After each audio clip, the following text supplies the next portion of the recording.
Greetings, friends. Welcome to our show, Ghosts R N.E.A.R, where we discuss various aspects of the paranormal and paranormal research and exploration. I'm your host, Keith Johnson. Good evening to you. I am the co-founder of New England Anomalies Research, along with my wife, Sandra, who is unfortunately not here tonight. I'm not his wife, Sandra. No, he is not. This is my co-host, Nathan, who is a member of our organization, New England Anomalies Research. Tell us a little about yourself, Nathan.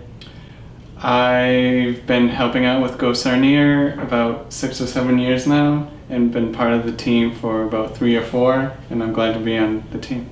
And we're glad to have you here, Nathan. Welcome aboard. Now this evening, we're going to be discussing a subject which perhaps is not familiar with all of our audience, but it's called legend tripping. And it is a frequent pastime, a favorite pastime, especially here in New England, of many travelers and visitors. We have a lot of legendary sites, allegedly haunted sites, and, well, define legend tripping. Nathan, how would you define legend tripping? Legend tripping to me is you hear a story and you want to be part of the story, so you try to find the location and go to the location to see if you experience anything, or just read upon it when you get there and see what happens. Very good. Now, would that correlate with urban legends? Yeah, the stories can be urban legends, like Route 44. Yes, good urban legend that legend trippers many times go out to investigate. Now, I myself have been out to many of these locations, and I've actually tripped while I've been doing it. You know, there's a lot of debris in the woods and on Not the roads. drug related. No, not drug related. Not at all. But some of the places, I mean, we've all been to these places investigating, but sometimes there's a fine line between actual paranormal investigation and just going out for an afternoon or an evening legend tripping. And of course, legend tripping does have sometimes its inherent dangers too, depending on the location you're going, whether it's private property, whether it's nighttime and you're going into a cemetery that's allegedly haunted, or an abandoned building that's could be dangerous and everything like that. But tell us some of your experience. I know you've got a lot of reading material that you've thoroughly read through, and you've had many of your own experiences, and I see you have one of your original drawings there. Yes, this drawing, I don't know if you can see it on camera, but this drawing with the stone wall and the light carrying, I had an experience near where this drawing inspired from. It's called Ramtail in Foster? Yes. Rhode Island. Yes, Ramtail in Foster, Rhode Island. I went with our fellow investigator, Val, and who unfortunately could not join us this evening, but you'll fill in for her. And we couldn't get directly near. It was at night, but we parked near a cemetery near there. And she never heard of it before, so I took her there and I read the postings in some of these books about it. And as I was reading it, I swear I heard a knock at my passenger door, and I stopped reading. And Valerie was like, "What?" And I was like, "Did you just hear a knock on my door?" And she's like, "No." So it took me a minute or two to get my bearings back, and I finished reading. I had one other experience when I was almost finished reading about it, but it was on a window further back. I only heard it, she didn't. I don't know, was it paranormal on that? I only experienced it myself, so. And did you stay there afterwards and continue reading? I finished what I was reading, and then we stayed for a few minutes more, but we didn't experience anything after that. Did you actually travel through the cemetery or the grounds around there? Not that time. On an earlier visit with other people, I did jump around the cemetery, but I didn't experience anything. Now, of course, Ramtail is one of our local legendary places, allegedly haunted. Night watchman in 1822 did commit suicide there at the Ramtail Mill, and hence it is allegedly haunted, and many people have experienced things there, myself included. It's actually a fantastic story. It's a very, I guess, romantic story as well as scary, but the legend of Peleg Walker, who I found out recently that I am related to. Is that why you saw his ghostly lantern? Well, that's the thing, the ghostly lantern. That's some of the phenomena that's been reported, because as a night watchman, he would have been carrying a candlelit lantern, not kerosene, but candlelit at that time. His suicide took place May 19th, 1822. However, that is a vast mill area. There were mill villages around there, around that river, and there was also the Arnold Mill there too. And some people speculate, because it crosses right over into the Arnold Mill section, some people speculate that that may have been a night watchman there who is walking around, or his specter is walking around. Hence you see the lantern floating around, the candle flame. And there was a hanging there too. Somebody hanged themselves there, a disgruntled employee. So hence that whole area is very considered very active, and a lot of people go legend tripping there. So that's one good example. Do you have any others you'd like to share right now? I have one more. When I was at the ledge in the Freetown State Forest, I was doing a little project which I never finished. Mm-hmm. But when I was recording the stories and happenings at that location, I heard something in the water, like a frog jump up and jump back down into the water, but there were no ripples in the water. There were no ripples in the water. I was at the bottom of the ledge, and the water was in back of me, and the person recording me was filming me, and I stopped for a moment, but then I kept on going, and then later, he's like, yeah, I looked at the water when I was recording you, and there was no ripples. So how do you account for that? Residual You cannot account for it. Residual sound of past events. That's entirely possible, entirely possible. Well, we're going to take a brief break right now, because we have some actual footage of what may be considered examples of legend tripping. And so please join us, come with us for a few sites here right in New England. Enjoy the journey. Welcome to Quidnescent Cemetery, a beautifully kept cemetery located in North Kingston, Rhode Island. Erected AD 1941 to mark the burial in this plot of the remains of 54 unidentified bodies moved here from old burial plots located on land acquired by the government for the site of the United States Naval Air Station at Quonset Point, Rhode Island.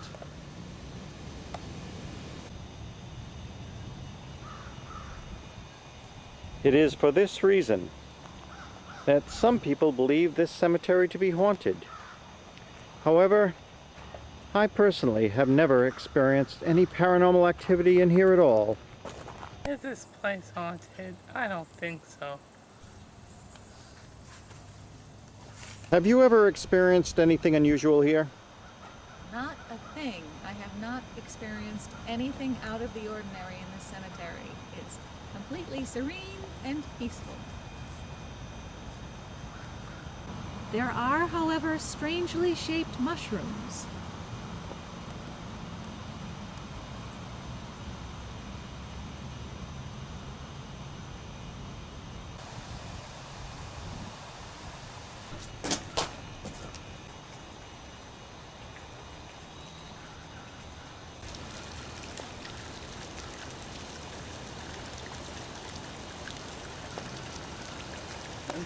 A tiny toad. But no ghosts. No ghost. He jumped in. He jumped. He jumped is right. On to our next destination.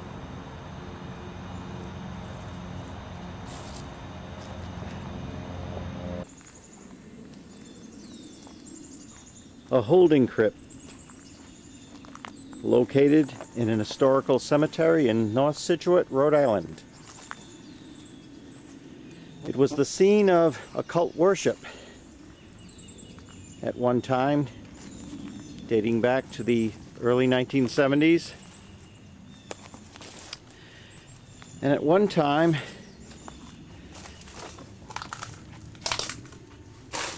in the early 1970s, my brother Carl claimed to have witnessed a sort of vaporous spirit manifestation within this enclosure. Witnessed at the time by at least 2 other people.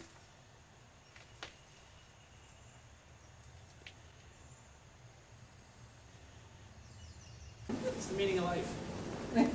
Well, that's a whole tour in itself, but I have my own interpretation. Actually, your lecture, legend tripping, answers that to some degree. I like the answer I got from that. All right. Very much so. Thanks for the plug. Okay. Okay. All right. We have several frequently asked questions. And I know you're just busting to ask this question, but these are the top 3. Question. Why is Slater Mill site thought to be haunted? Well, duh. Well, no, there is an answer to that. This region and these buildings are rich with history, and many people through the years toiled in these mills. Also, the Blackstone River has a high mineral content, combined with a constant flow of water, which generates a low-grade electric charge. And fortunately, we are next door to Pawtucket Fire Department, which is a godsend for these old buildings. Okay? Question. Will we see a ghost tonight? Well, that question is better answered in retrospect. Some tours the answer has been yes, yes, and yes. But the answer is, of course, we can't guarantee you'll experience anything paranormal, but you will hear some of the lesser-known lore and participate in a genuine paranormal investigation. I've heard there's a ghost of a little boy that haunts this building, and I'm just curious how far back that legend goes. Well, that actually had its inception when ghost hunters came here 2 years ago, but I have an answer for that one. That's on my frequently asked questions list, too. At least it wasn't one of the top 3. Well, I actually have that here. Question, does the spirit of a 9-year-old boy named Edward who was killed in the water wheel haunt Slater Mill site? My answer is no. In 5 years I've worked here, I've never heard of any authenticated evidence to support that claim. Plus, there are historical conflicts which render the scenario implausible. But if you do see the ghost of a little boy bopping around Slater Mill site, please let me know. I'm not here if it's for me. Hey, Makisubu policeman. Policeman came to my house. We are searching for the elusive sea creature known as Okey Pokey. It has been known to lurk the waters off Oakland Beach in Warwick, Rhode Island. We will have a good vantage point from up here, I hope. I see some swimmers out there. No unidentified anomalies, however.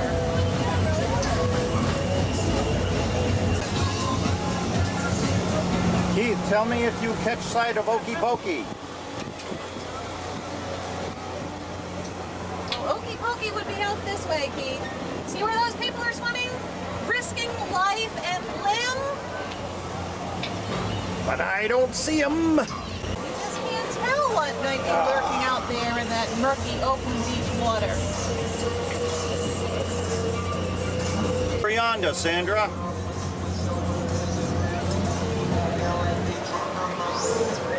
Any signs of Okey Pokey? Scanning. No sign of any unidentified swimming objects. He's out there, all right. He won't show himself. Take another view.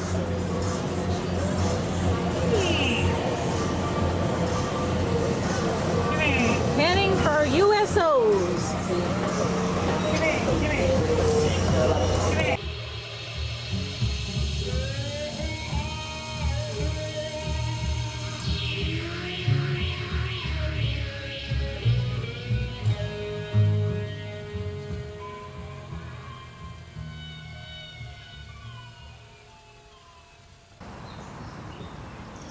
Is the Warwick Water Tower located in Apponaug truly haunted?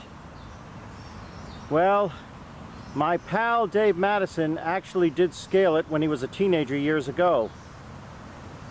Although he reports nothing unusual happened, he does agree that it is rather treacherous. Please do not attempt this at home.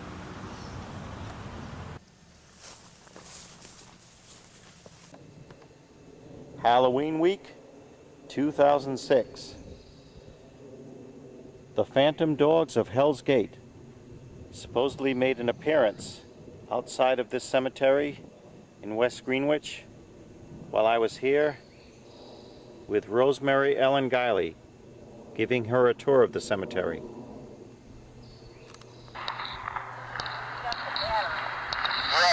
Yes, they do.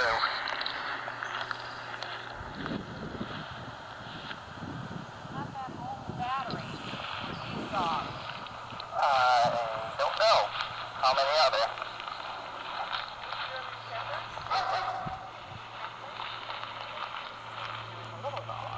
Oh.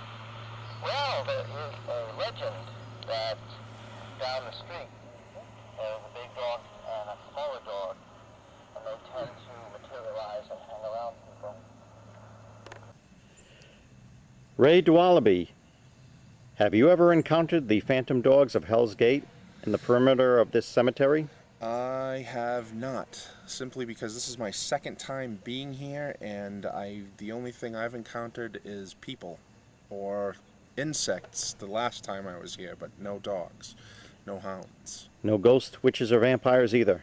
Currently no, but the day is still a little young, and anything is possible.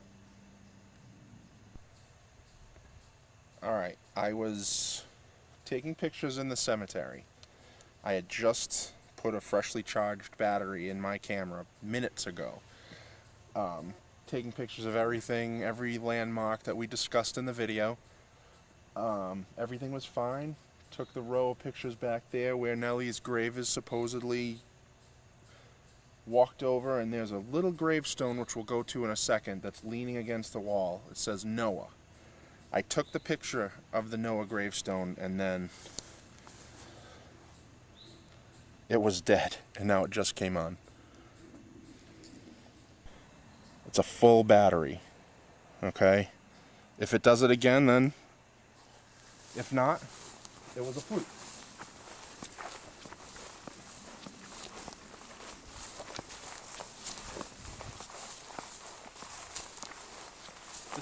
This is the Noah baby grave that was.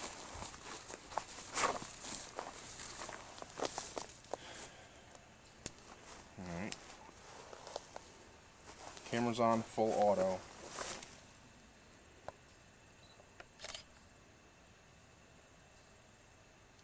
It currently still works and it reads.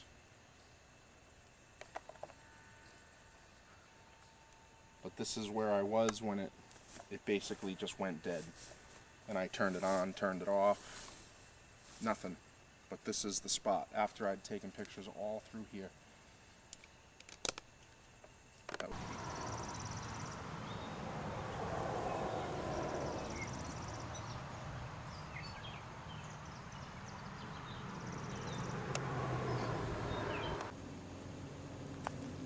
The final resting place of Sarah Tillinghast, exhumed in 1799. One of Rhode Island's original vampire legends.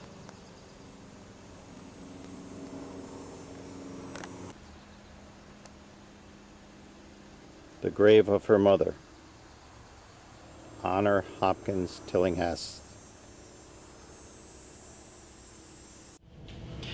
We are back.